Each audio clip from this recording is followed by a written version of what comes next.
So It's welcome everyone 3:02. to the very first STEM Peers session for the summer cohort for Gurukul. I know that we have both Gurukul and STEM Peers participants today. For those of you who aren't part of the full Gurukul program, this gives you a little flavor of some of the stuff that we do in that platform. And if you are ready to be making your career transitions, the fall might be the right time to reach out and join that. I want to introduce Barbara Natalizio. She's an amazing colleague of mine. I'm going to hand it over to her immediately, though, so that we can get started. And I'm so thrilled that she's part of this program with us. And Barbara, take it away. Okay, well, thank you so much, Tracy. The admiration for collegiality is shared, certainly. Can everyone hear me okay? A thumbs up? Yes? Okay. So thank you all for coming today. I'm really excited to talk to you about this. This is definitely something that's near and dear to my heart. I've been thinking about designing my life, my career steps, very intently for many years now. I developed, a way to share this with multiple people,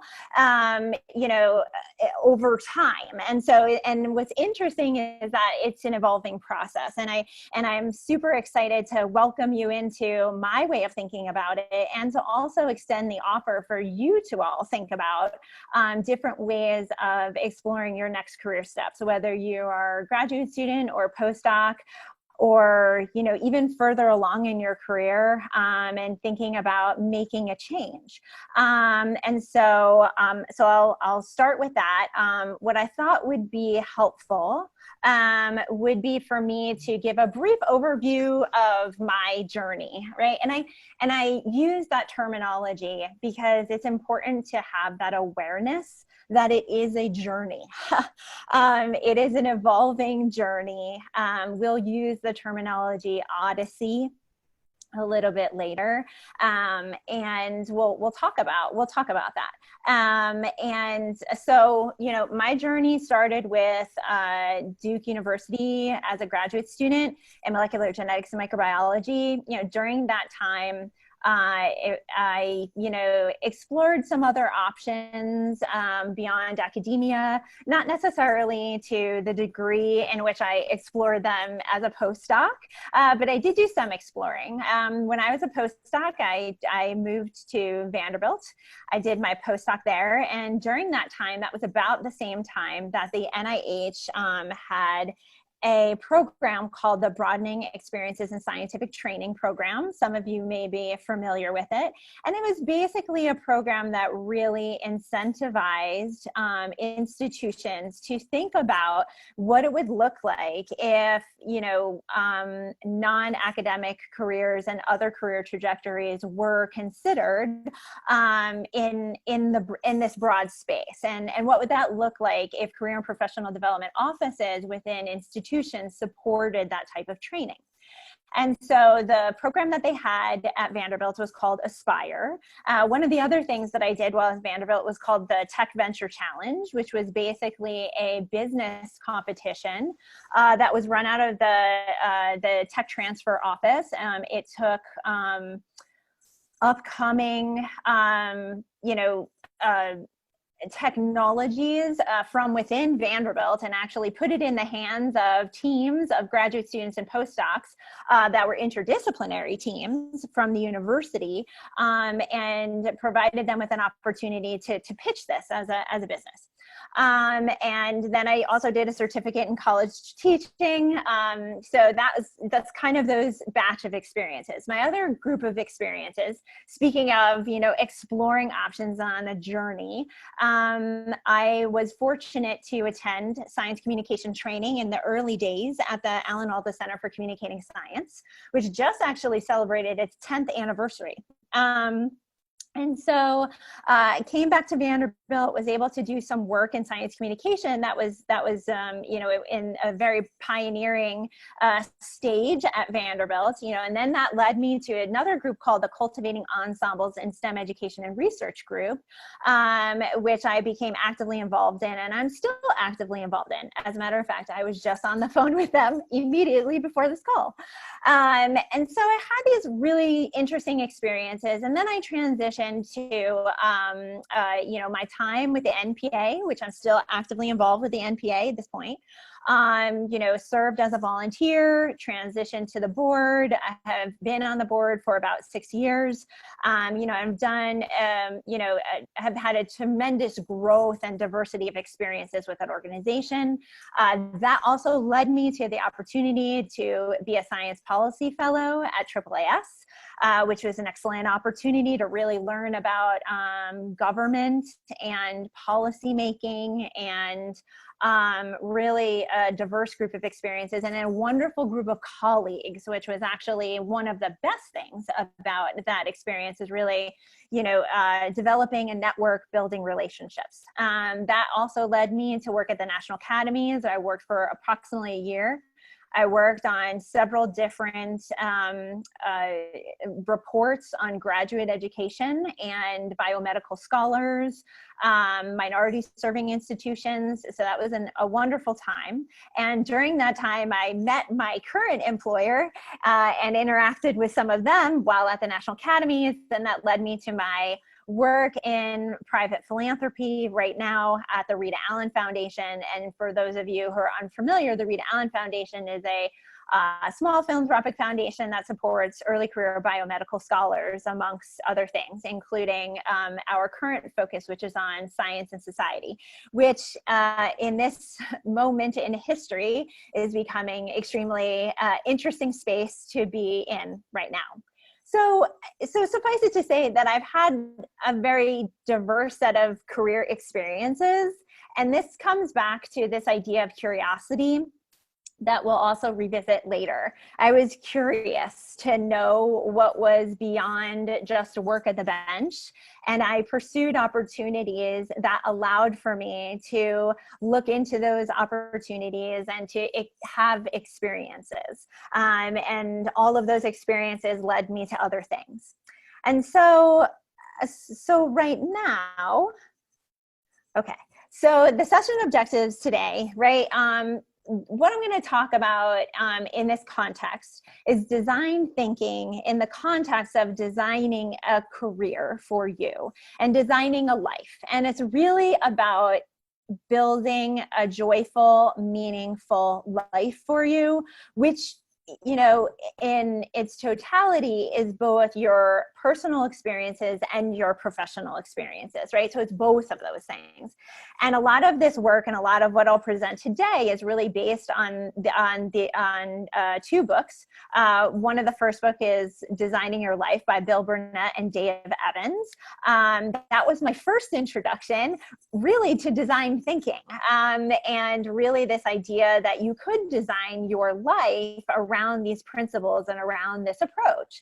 And so what I will say is that they came out with a new version, Designing Your Work Life, which I have yet to actually read. That came out earlier this year, and I'm really excited to read through that as well, and to understand what they have to say.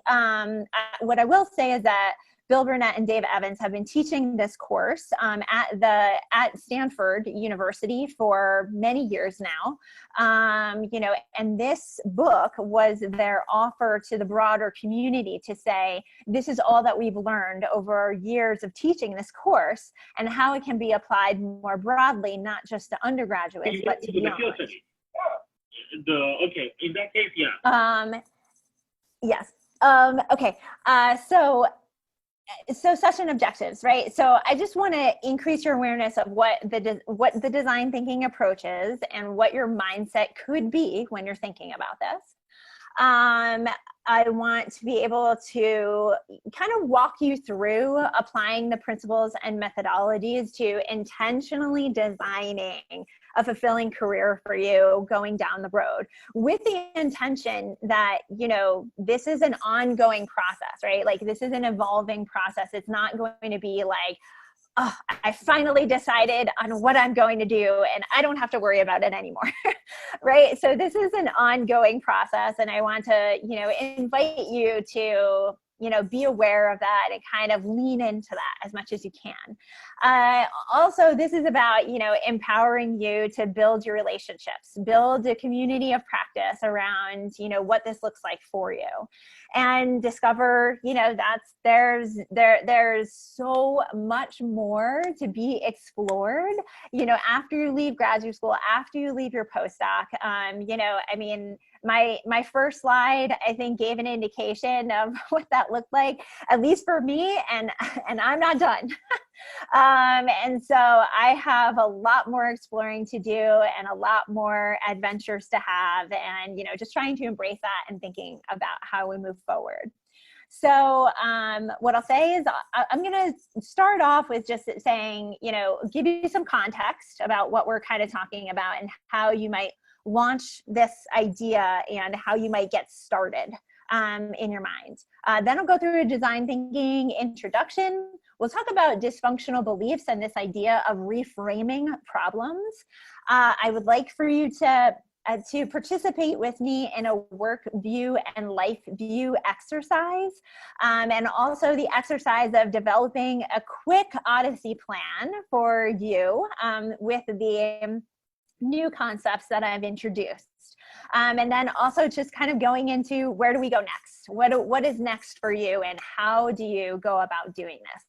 And how do you invite people to help you stay accountable, think about this, because I want to acknowledge that these aren't easy questions, right? They're kind of mind-bending questions. There's lots of complexity here, and that's okay. And just know that, you know, you might not come up with the perfect answer, and that's okay, and that's part of the design process. Okay, so the difficult questions, you know, I mean, I think the difficult question was always, well, when are you getting done with graduate school? Or when are you getting done with your postdoc? And it's like, I don't know what that question means. And so, you know, an equivalent question is, well, what do you want to be when you grow up? What do you want to be when you graduate? What do you want to be when you finish your postdoc? What do you want to do?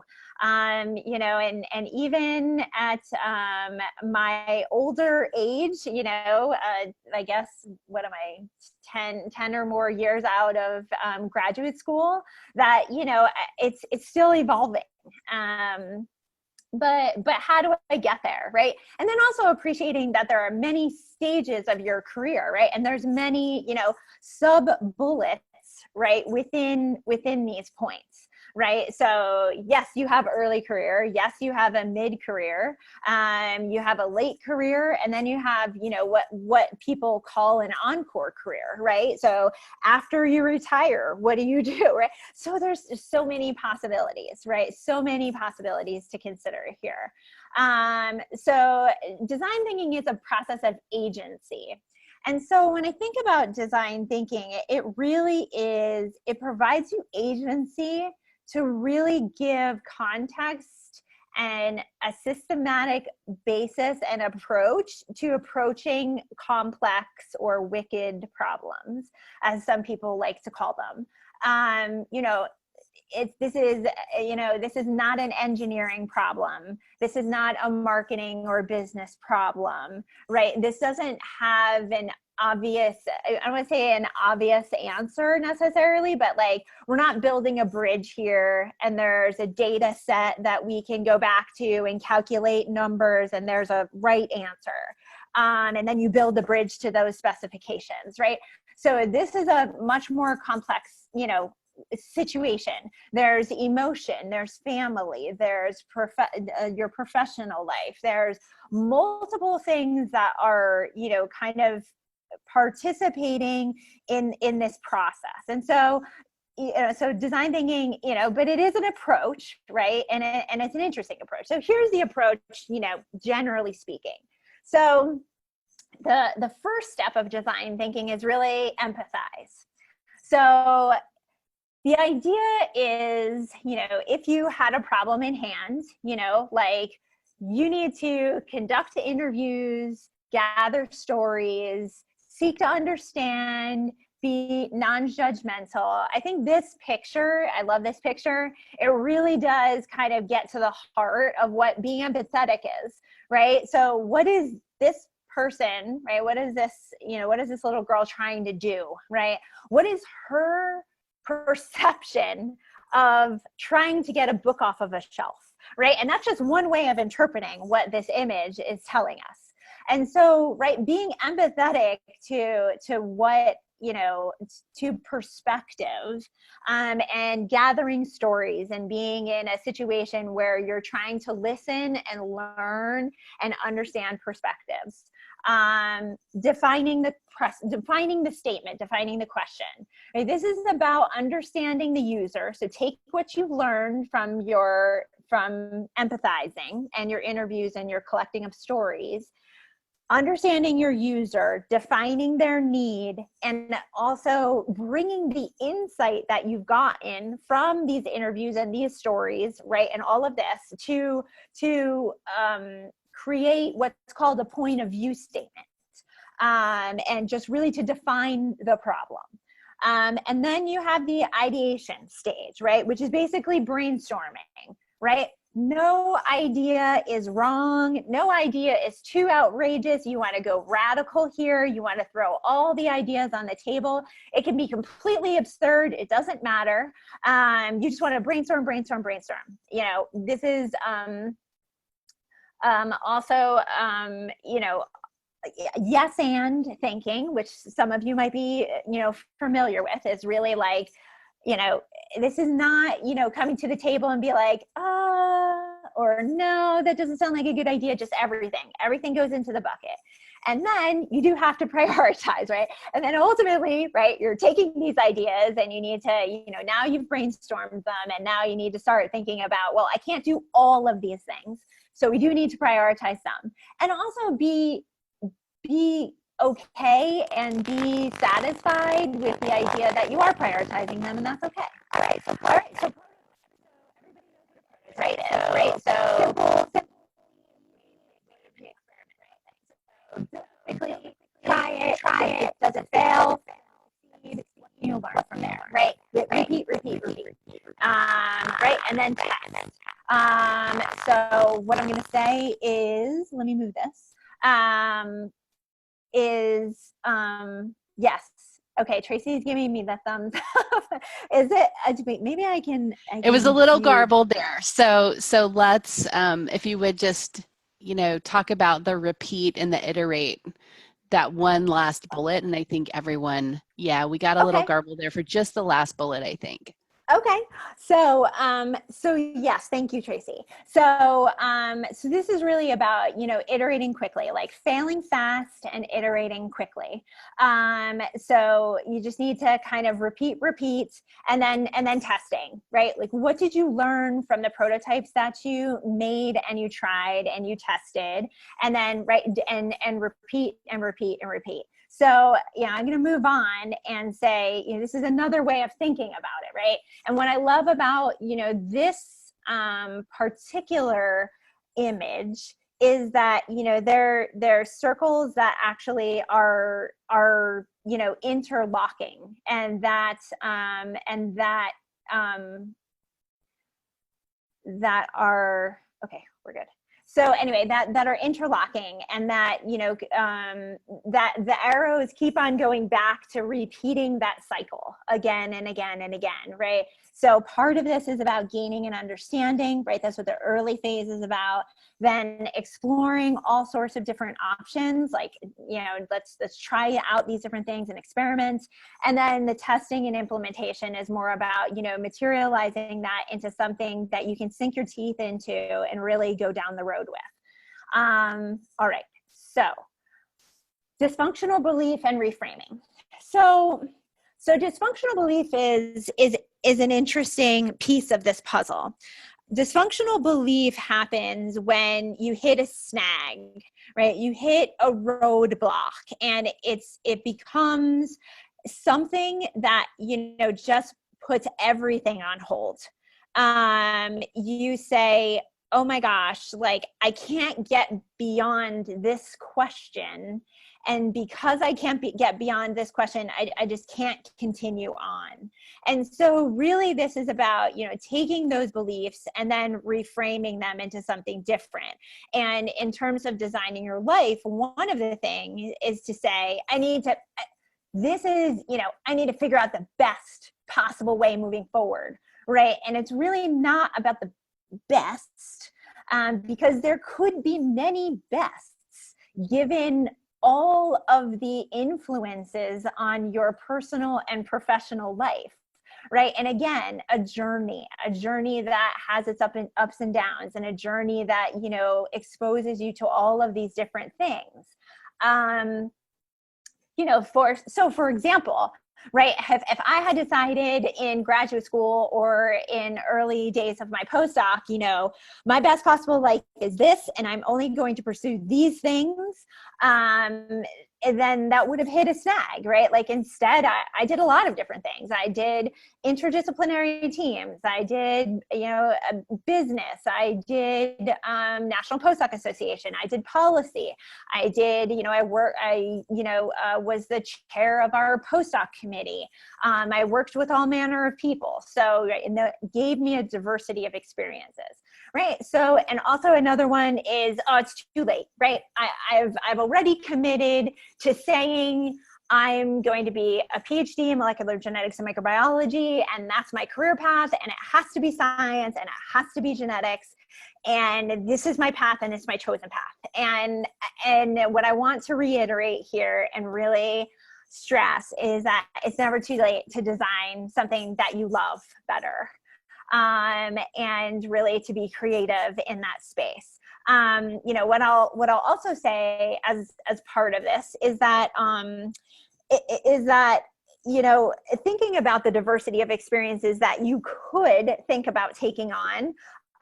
One of the things that I was listening to earlier today was this idea of, like, in most universities, there's only something like 55 to 75, let's say, different majors, right? And that holds true for graduate school as well, right? But there's obviously not 55 to 75 jobs, right, that are out there. Oh my gosh, there's hundreds of thousands of different jobs and combinations thereof, and volunteer experiences, right, that could all be a part of what goes on here. So I just want to kind of put that out there for consideration. So work view and life view. So one of the ways to approach this is to think about work view. This is something that I certainly hadn't thought about before I started reading the Designing Your Life books and the approach of design thinking. But this is a question, what does work mean to me? Why am I working? What defines good and worthwhile work to me? And how does money, my personal and professional growth, my personal fulfillment, and my skills and experiences, right, have to do with all of this? So that's one thing to really, kind of start thinking about. The other part of this is what's my life view? Right. So what are other, defining values and perspectives that provide the basis for your understanding of life? Like, I mean, you could go down a rabbit hole with life view, of course. But why are we here? What's the meaning and purpose of life? Where do family, personal, country, my own value set, like where do these all play in here? And the idea here is that, what you want to strive towards, and it's not, imperative, but you want to strive towards is to articulate, what does work view mean and what does life view mean to you? And I'm not here to say that you're going to figure these out in the next, 3 minutes. But it's important to think about it. And to realize that the research shows that when your work view and your life view are aligned with your career choices, that those people tend to have a little bit more satisfaction with their career choices. So just something to keep in mind. So what I'd like to do is I'd like for you to take 3 minutes to just kind of think about that. You know, why do I go to work?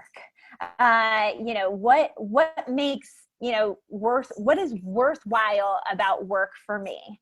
You know, and I would love to take, you know, just 3 minutes, just for you to write something down quickly. What I will say is, like, for example, you know, I've been, you know, I think about this often. And, you know, one of my more recent revelations, or one that I've been focusing on recently, is really this idea of what makes work worth coming to and doing is, you know, this idea of me being challenged. I love the idea of a challenge. I love the idea of solving problems. I love the idea of, like, getting into the nitty gritty of that. And that's what I find fulfilling. So I'm just going to leave you with that example, but I'll give you 3 minutes. I will set up a timer, and I can put myself on mute, and I'll let you go ahead. And then I will ask if some of you could report out, you know, very briefly about what you came up with, and then we'll get back into it.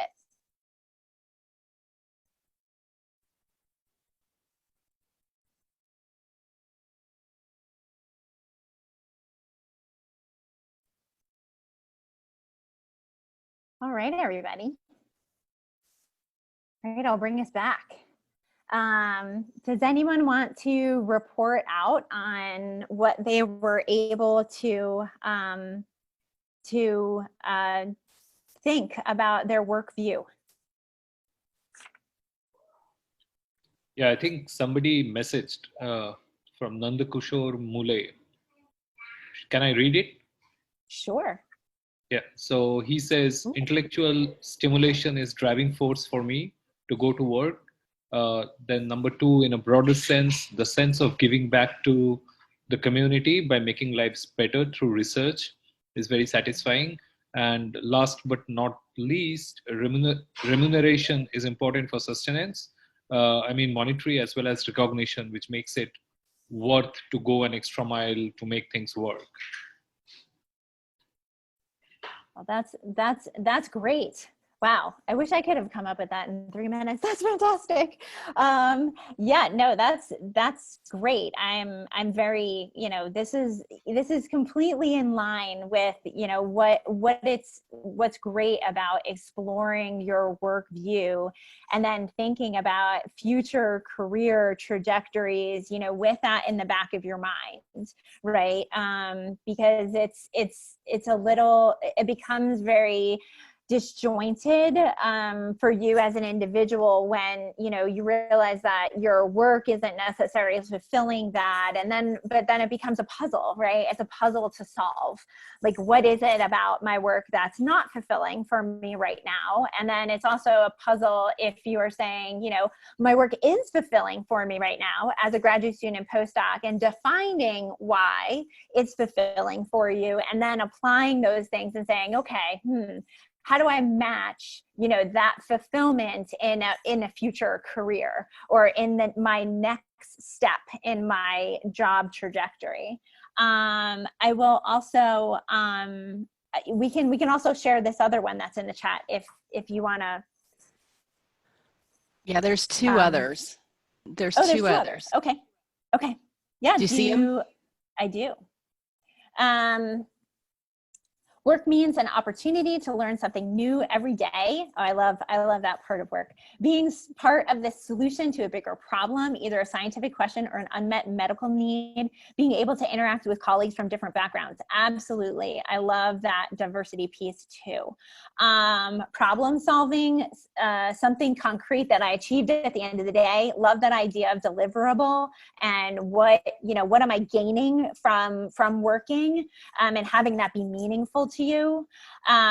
working in an environment that encourages problem solving, innovation, promoting STEM literacy, inclusive intelligence, ability to communicate with a broader audience. Wow, that is really resonates with me too.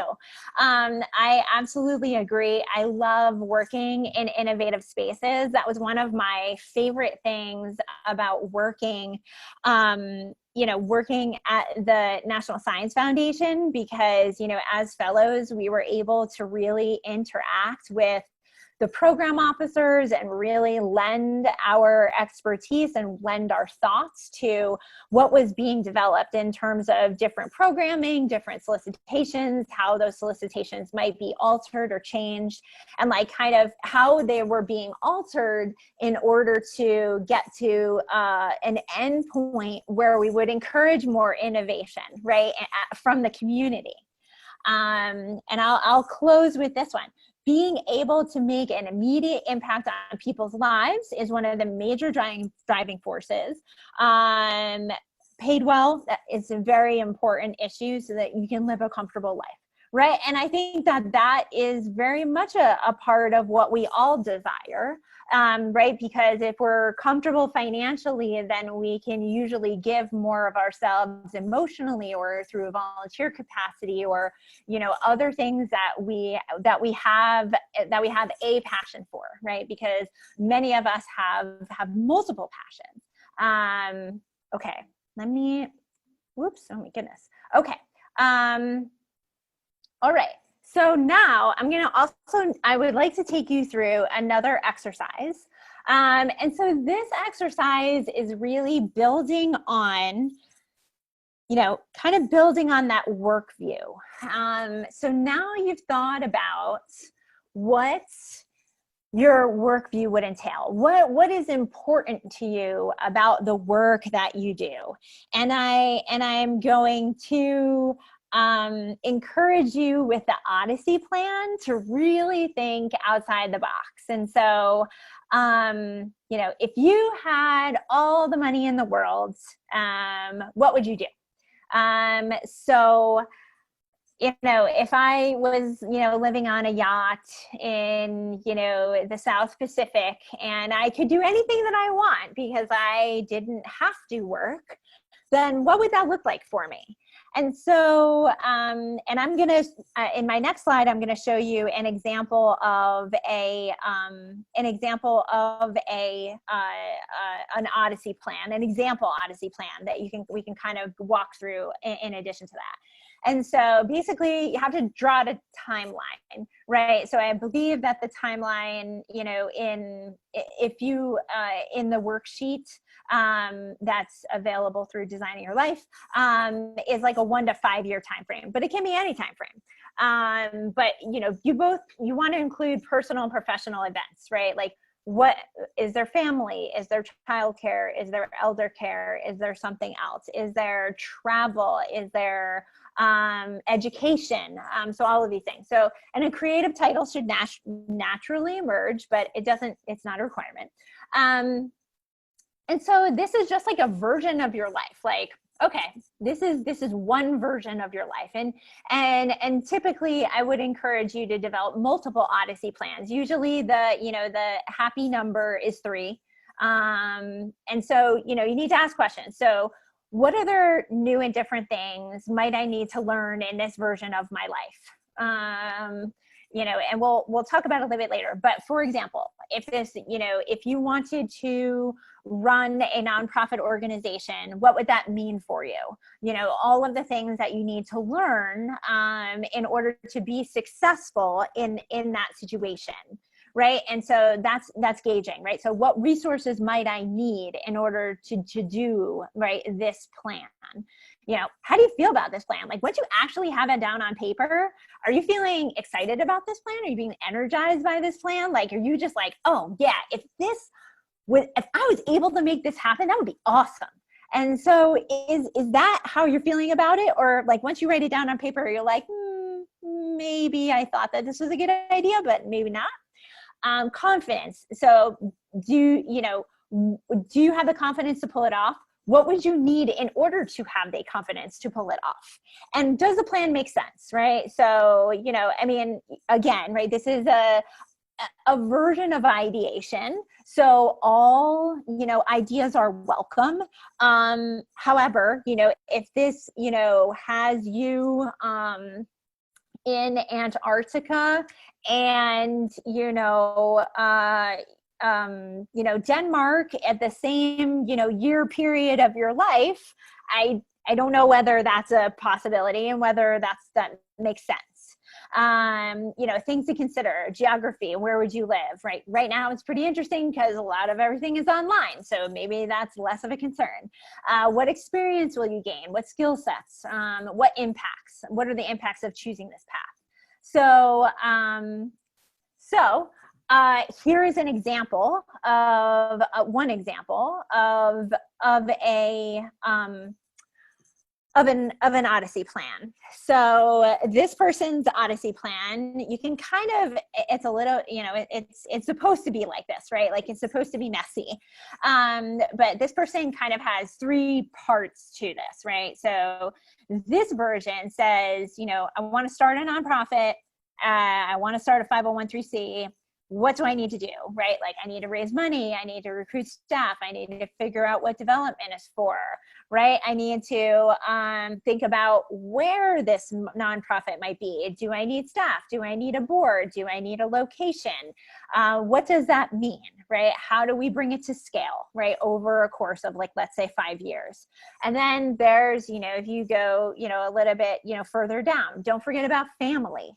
Right? So elder care, child care, vacations, other things that are in the personal scope of things, and what might that look like? All right. And then, if you are going to be doing a nonprofit, or you're an entrepreneur, or you're thinking about doing something along those lines, does that mean I have to go back to school? Maybe, maybe not. Does that mean I have to take, specific coursework to fill in gaps? Maybe, maybe not. So, so this is back to school, this is 1 year, 2 years, right? Getting an MBA or whatever that means for you. And at the bottom of this plan, right, resources. Okay, do I have the resources? Like an obvious resource is a financial one, for example. Do I have the finances to go and pay for an MBA? I don't know, right? So that's one thing to consider. And then again, right, there's this likability scale. Like when you look at this, it's just like, this would be super fulfilling if I actually, was able to pull this off. Confidence level. Can I pull this off? Or is this like so really a remote possibility, or there's just like too much going on in this that I don't feel confident as I can? Or do I need to develop contacts in order to make this happen? And then there's the coherence. Like, does this make sense? Like, okay, 501(c), going to school, there's family, there's a lot of pieces here, but it doesn't seem unachievable. Okay, so with this, I'm going to ask you to take about 5 minutes, because I know that we're kind of getting to the end here, but take about 5 minutes, maybe 3 to 5 minutes, and kind of really jot down some quick things about what an Odyssey plan might look like for you. And then I will again ask for anyone to offer some, general ideas about what they were able to sketch out, just as a starting point, for you. Okay, and I'll leave it at that, and I will mute myself, and we'll be back in about 3 to 5 minutes.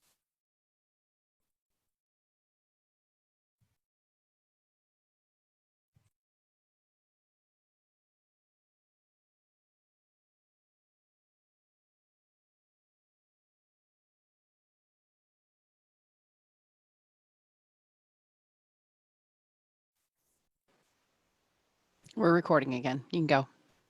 Okay. All right. Well, thank you so much. I see already in the chat that I won't necessarily read through this one, but thank you so much for sharing. I love this idea, and I love that you have a bunch of 10 out of 10 on the happiness scale. I think that's just really inspiring. And that's kind of where I'm going with this, right? And so I would encourage you to really think outside the box with some of these things, right? Like a good one for me, it's always on my docket somewhere. I want to live in the English countryside at some point in my life. I'm not exactly sure how I make that happen, but that often shows up in an Odyssey plan for me. And so, but then it becomes, or a Fulbright scholarship shows up in an Odyssey plan for me. And I'm like, well, how do I balance that with family and time and geography and all of those things? And so, and I don't, and I want to encourage you to really kind of think critically about, some of these things. So I'll put a pin in that.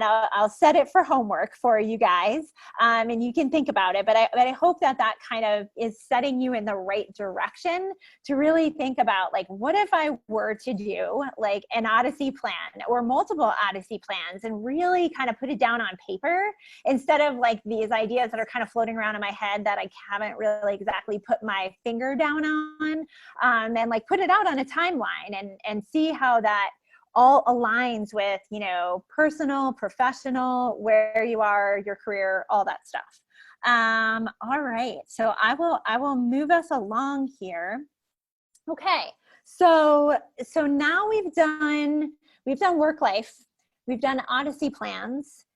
We've done some ideation on some level, right? That's kind of what an Odyssey plan is, a form of ideation. And so what's next on the design thinking spectrum is prototyping. Okay.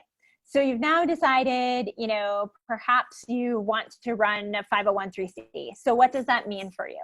Talking to people who run 501(c)(3)s, talking to people who run, nonprofit organizations that are maybe aligned with, what you're thinking about starting one for,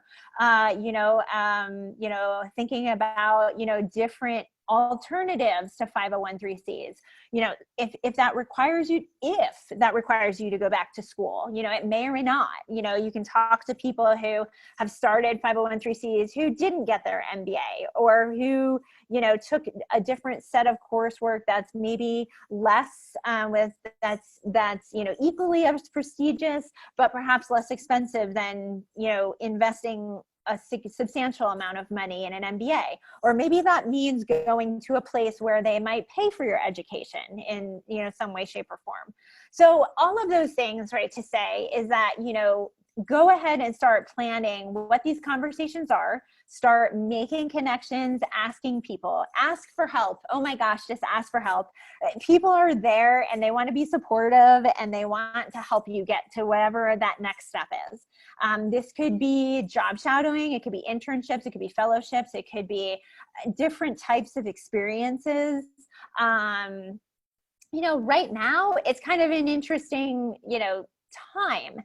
I think there are lots of virtual opportunities that you could take advantage of, in the evenings, right? Or at different times of the day where you might be available. There are so many webinars, there's so many podcasts, there are so many, other opportunities for virtual networking, and thinking about that in this space, right? So it used to be that we go for coffee, and I certainly hope that we'll be going for coffee soon. I hope, but maybe it's not an in-person meeting. Maybe it's a, hey, can I meet you on Zoom for a half an hour or 20 minutes, right? Which is so much of a lower bar for everyone, and just asking those questions, right? And so that's how we can kind of continue with this. So with this, I just kind of want to, put some closing thoughts together for you as you're really kind of thinking about using design thinking and applying it to career. Empathy, right? And applying empathy to yourself. Right. And so that's kind of the idea that I want to, we talked about conducting interviews and understanding the user and their need, and really kind of being empathetic with what your user needs. And, in terms of your career, it's you, be empathetic towards yourself. When you think about your happiness factor, or you think about your confidence level and the likability, and can I pull this off, and does it resonate? you know, do that. Be honest and transparent with yourself. And I know that it's not easy. It's hard, right, to kind of bring all those thoughts together and make it coherent.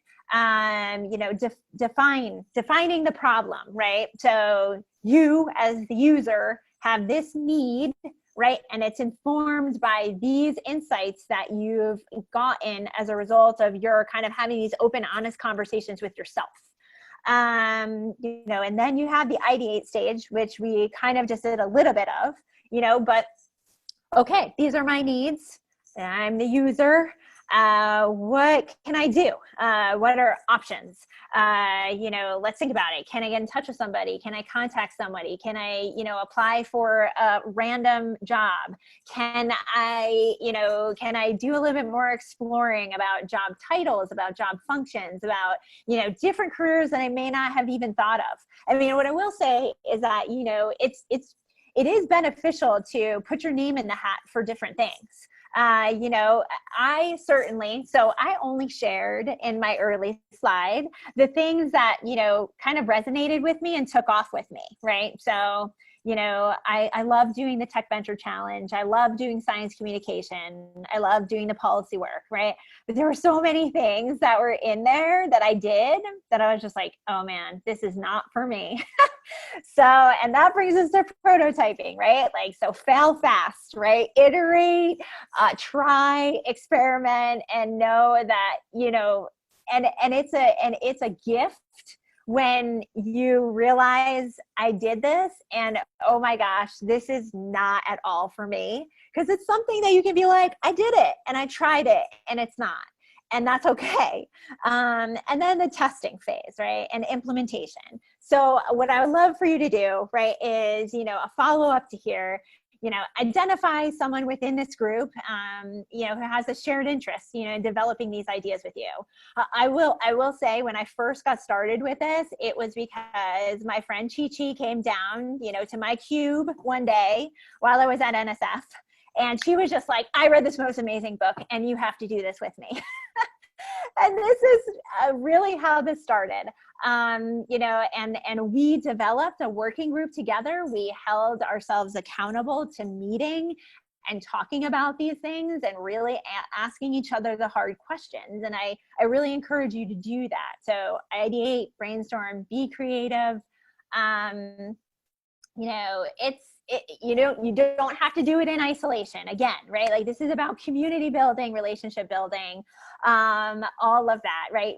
Build a life design team, right? Build people who will help you maybe answer the difficult questions. And also, you know, your team will, you know, and I don't want to say you want to build like a tremendously large team, but even if you had a team of 5 to 7 people, which is about, you know, the size, you know, that is recommended for small teams.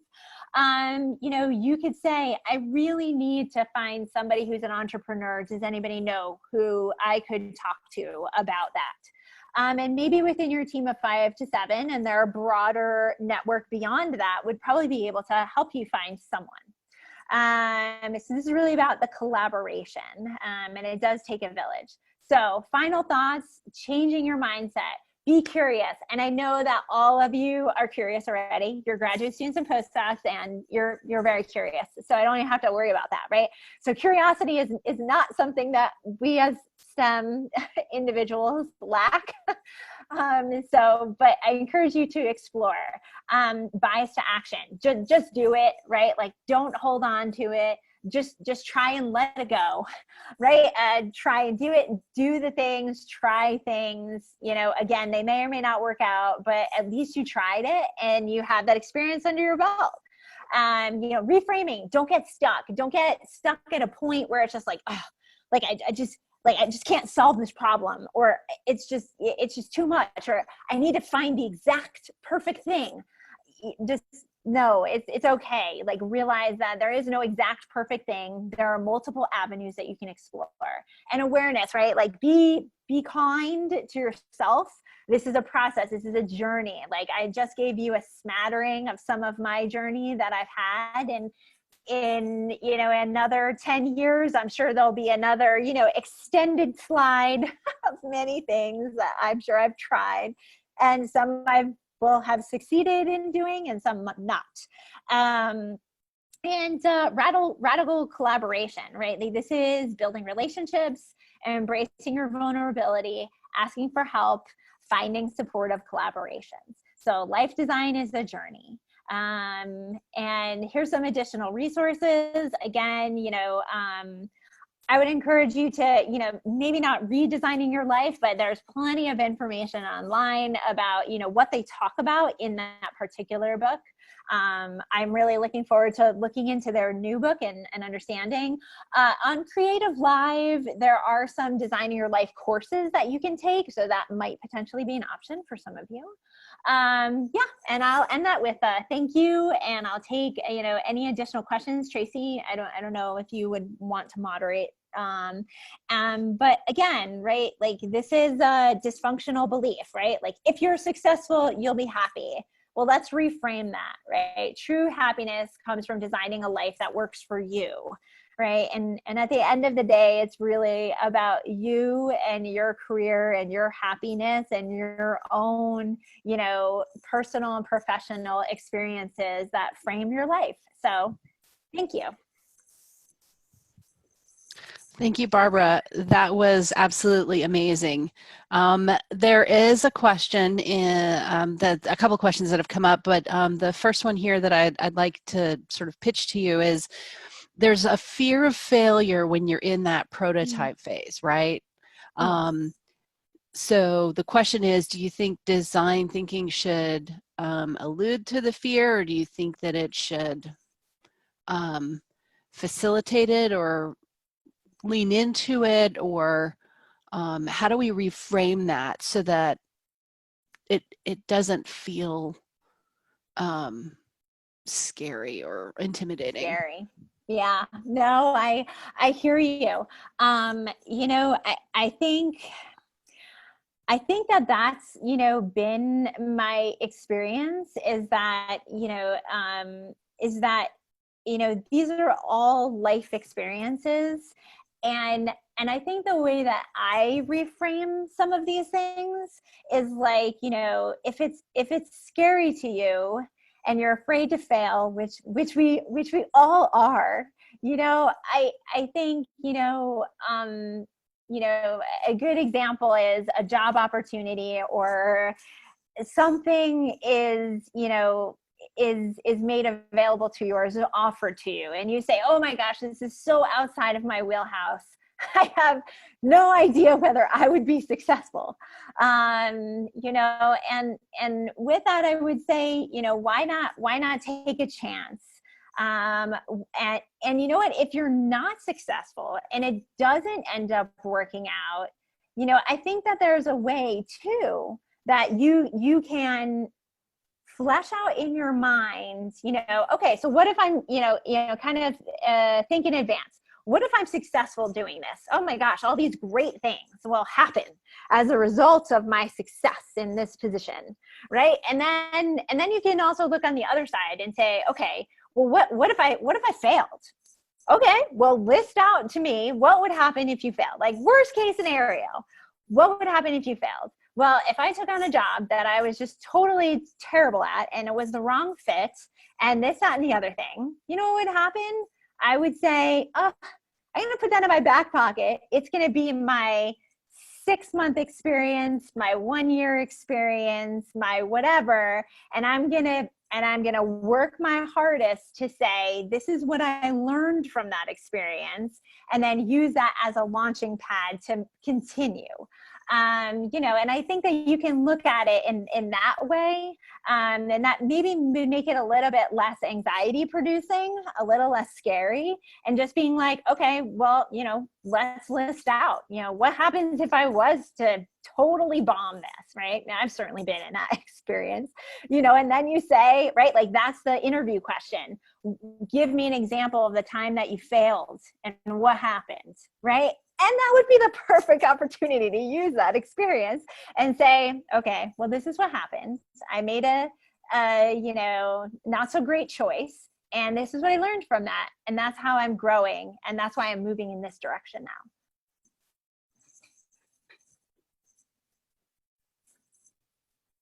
I love that you tied that in, because that's often how I talk about having interview answers, right? You set up the situation, you give a little bit of the story, and then you talk about the result and talk about how it's a growing opportunity, experience, etc. And you can shift that negatively framed question into a positively framed question. So I'm just tagging that for all of you out there who might be thinking about that in that space. Okay, so lots of thank yous, lots of, this was a great new concept. This was, so you can see all of that in the chat. Any last big, hairy questions that I think we haven't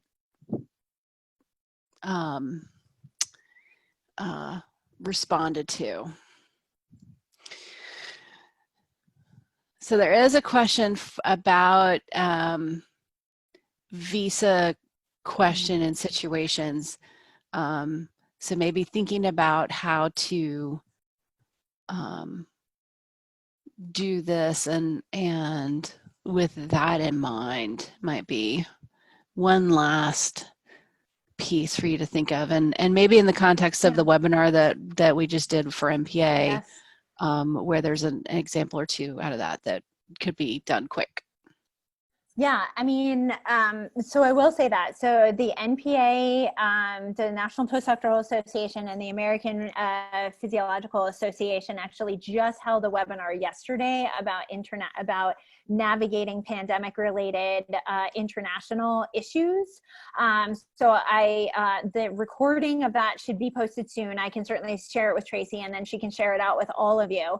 But yes, I completely understand that, this time is such a challenging time. I do want to acknowledge that. I do want to acknowledge the difficulty with that at this point. I think this is small bites, right?